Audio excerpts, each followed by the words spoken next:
J'ai abandonné un poste d'entraîneur-chef au niveau collégial en football pour devenir l'entraîneur-chef de l'équipe de football juvénile 3 du SSF et intégrer le corps des enseignants, le groupe d'enseignants du SSF.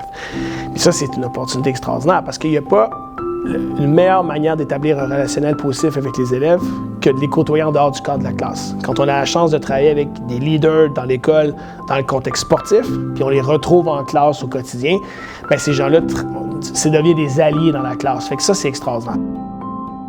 J'ai la chance à tous les jours d'évoluer avec des jeunes de 14, 15, 16 ans.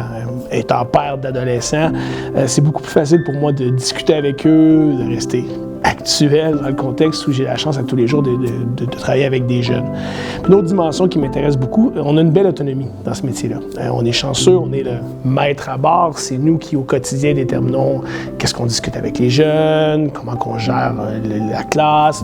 Fait que malgré le fait que on a des contraintes par rapport à la sanction, le programme du gouvernement et tout. On a quand même une belle autonomie. Dans mes cours, j'essaie de parler de choses que je vis, des voyages que je fais.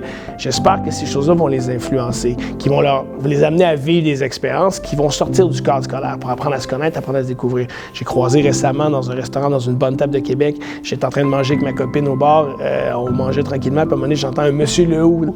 Je regarde en cuisine un de mes anciens élèves. Puis c'est un élève avec qui j'ai eu longtemps des discussions sur des amis à moi qui avaient des restos, puis il me parlait qu'il voulait aller dans l'Ouest pour vivre des expériences, voyager, découvrir. Mais là, aujourd'hui, cette passion-là, c'était devenu son métier. Et donc, quelque part, il n'est pas devenu un historien, mais les choses qu'on a discutées, les moments qu'on a passés en dehors des cours, ont débouché sur une expérience extraordinaire qui fait qu'aujourd'hui, c'est ce qui l'anime, c'est ce qui le fait vivre. Pour moi, ça, c'est des réussites exceptionnelles. Je crois pas que les jeunes aujourd'hui sont moins cultivés ou moins intéressés. C'est pas le cas.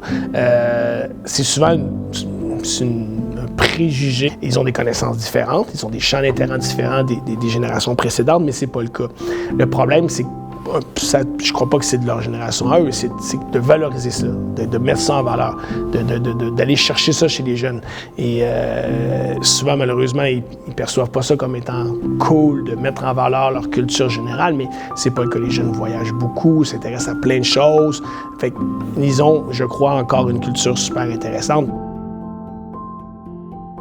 J'ai vécu plusieurs moments marquants, parce qu'il y a plusieurs épisodes qui arrivent, des moments où des élèves viennent nous dire un merci, une lettre, qui sont super gratifiantes. Mais j'ai eu la chance une année de vivre quelque chose d'exceptionnel. Dans le fond, tous les élèves qui étaient cotisés avaient ramassé des sous pour m'acheter cette magnifique bouteille de vin-là. Mais plus loin que la magnifique bouteille de vin qui était en soi un cadeau exceptionnel, c'était d'avoir ces élèves-là qui s'étaient rassemblés et cet élève-là qui s'était intéressé, qui l'avait mandaté de faire ça pour comme me remercier.